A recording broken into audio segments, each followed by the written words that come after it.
Hi, this is the spring 2018 supply chain team working with STEP in this semester, and this is just a little tutorial on how to better use our Excel file as well as the tool. So to just get started, we're going to start with the data tab. So this tab is actually one of the most important ones in this entire file because it populates all of the other existing tabs that you can see across the bottom. In this tab, this is the only tab in which you are actually going to be inputting data into.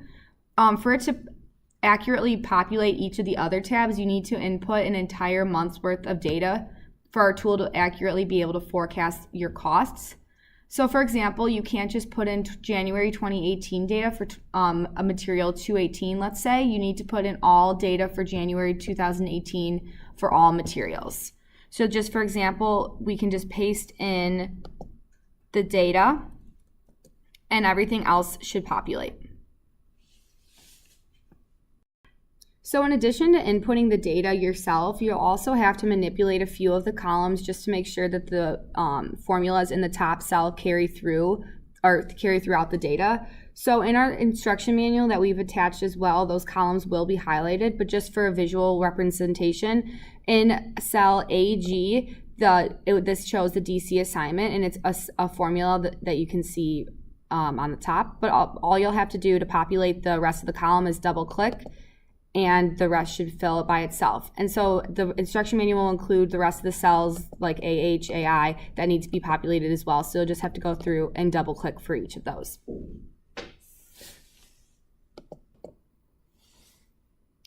So now we're going to create the pivot table. So you're just going to select this entire sheet and hit insert, and then you're going to do pivot table. And this is going to move it to a new tab.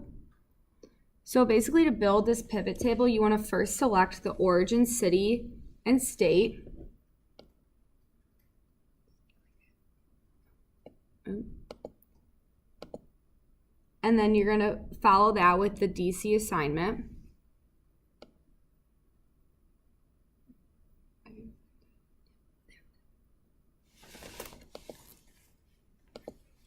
Followed by the material name. Okay, once you do that, you need to assign the pounds to each DC in the value section.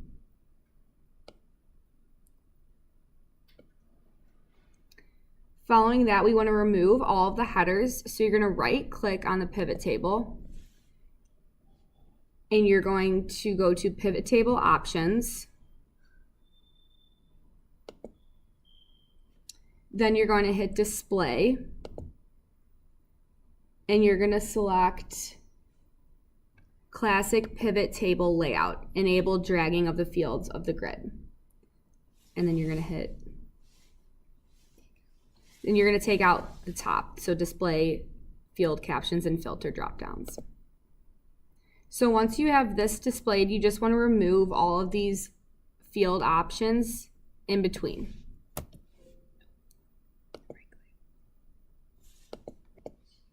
So to remove these subheaders, you want to right click, and you're just going to hit the subtotal DC assignment.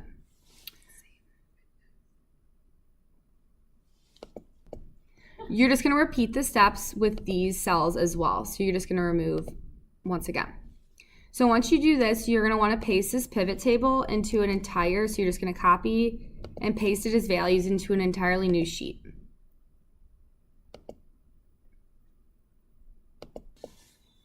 So now that you have this, you're now assigning each DC to a material number. So you're going to want to just combine the two. So you're just going to once again double tap throughout this sheet. It doesn't take long, but it is part of the procedures. So I'll just do a few examples, but you're going to continue that down for the rest of the DC assignments and material numbers.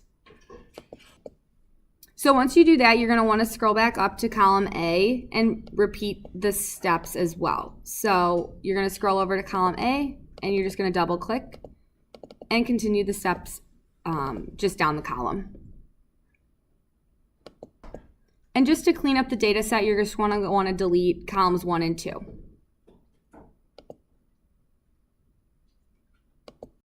Once you've pasted the pivot table as values and kind of cleaned up the data, you're going to want to select columns A, B, and C and use those to work in your cost analysis tab. You're going to want to do this almost in 2 steps just because of the way the data is broken up. So you're going to copy this and you're going to put it in your cost analysis tab under production facility and DC assignment. So paste those there.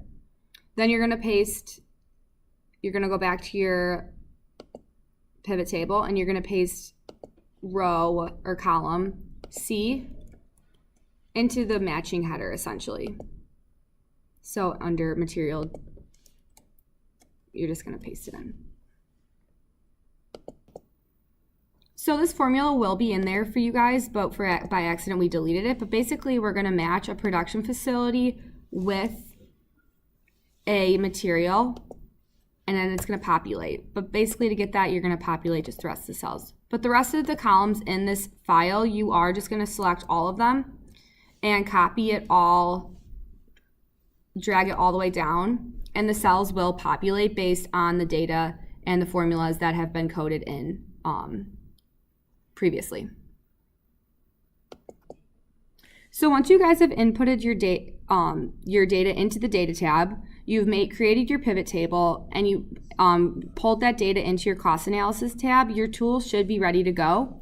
So in this example, we pulled production facility Joliet, we did our DC assignment of Houston, Texas, and we used material 10 with a 95% service level. So as we discussed on Monday's presentation, you guys wanted us to add in a service level just cost.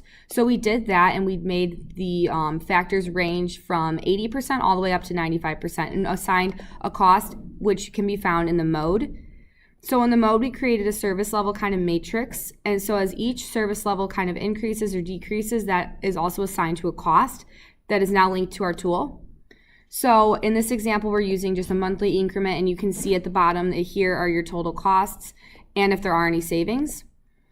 In addition, we included, the sensitivity analysis, and in this example, there really are no cost savings, because if there were cost savings, they would be highlighted in green in this matrix. So just to reiterate once again, this mode tab is all of the input data. So you do have the freedom to change your average pounds, your average USD per ton per mile, all of these costs, as well as the rail transportation rates as they change in the future, or as you see fits and you want to play around with each different scenario. We thank you guys for a great semester. We really did learn a lot, and I hope that you are able to utilize this tool in the future. Thank you again.